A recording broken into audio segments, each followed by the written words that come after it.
আমি এভাবে এখন আলুগুলোকে পুরো ছিলে নেব। আর আলুগুলো ছেলা হয়ে গেছে।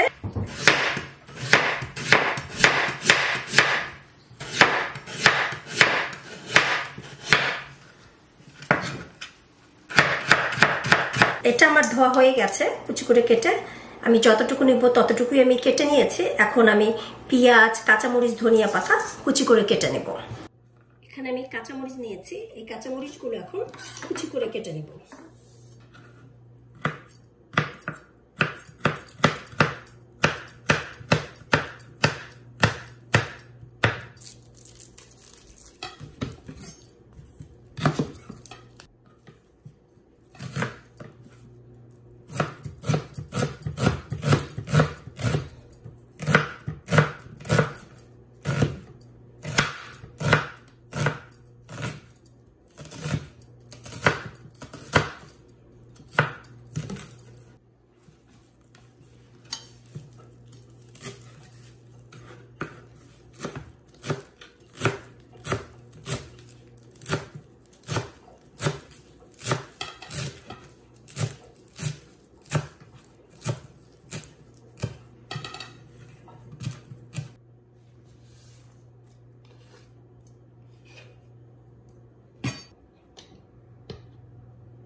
দেড় টেবিল চামচ চালের গুঁড়া, 2 চা চামচ, 2 টেবিল চামচ,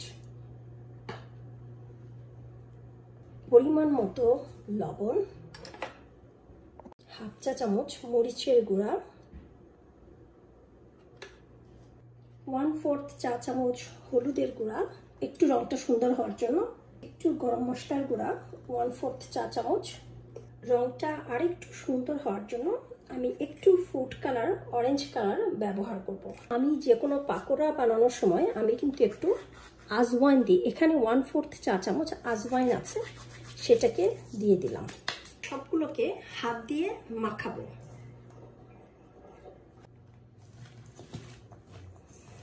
আমি সবজিটা মাখাতে মাখাতে আলু পাকোড়াটা আমি কিন্তু প্যানে তেল গরম করতে দিয়েছি, যে তেলটা গরম হয়ে যাবে ততক্ষণ। আগে আমি পানি দিচ্ছি না, দেখি আগে কেমন হয়, তারপর হয়তো হালকা একটু হাতে পানি মাখাবো। দেখেন সুন্দর একটা কিন্তু মাখা হয়ে গেছে।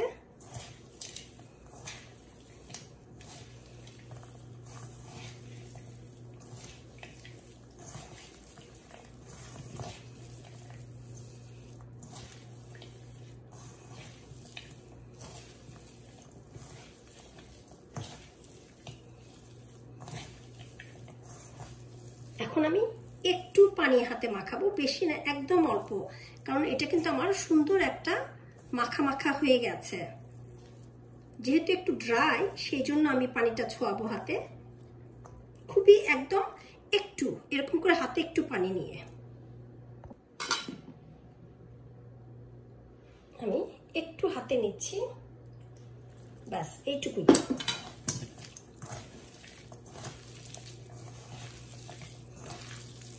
বেশি নিলে একদম একটা গেদগেদা ভাব চলে আসবে। দেখেন একদম সুন্দর হয়ে গেছে এটা।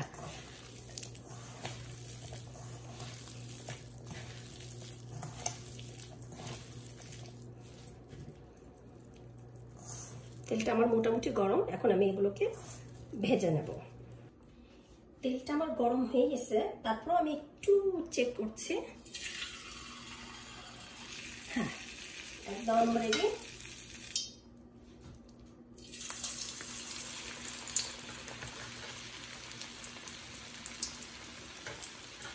দেখেন এটা কিন্তু একদম গ্যাদাও না, শুকনাও না, খুব সুন্দর একটা হয়েছে। আপনি আপনার পরিমাণ মতো পানিটা যদি ঠিক রাখেন তাহলে এটা খুব সুন্দর হবে, নইলে পানি বেশি হলে একদম নরম হয়ে যায় একটা।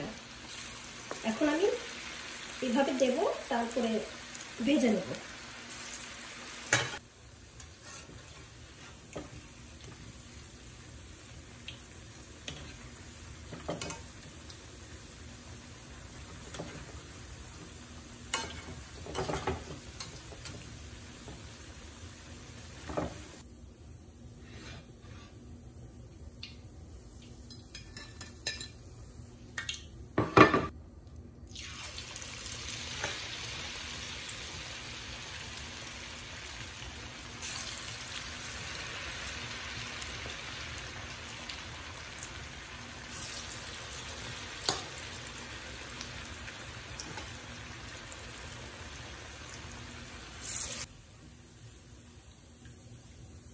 হয়ে গেল আমার আলু পাকোড়া।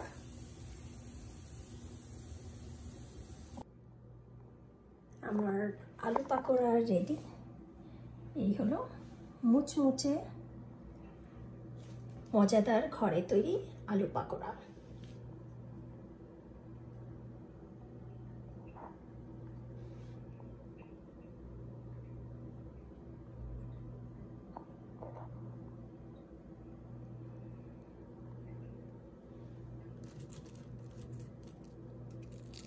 একটু কামড় দিই, তাহলে বুঝতে পারবেন যে কতটা মুচমুচে।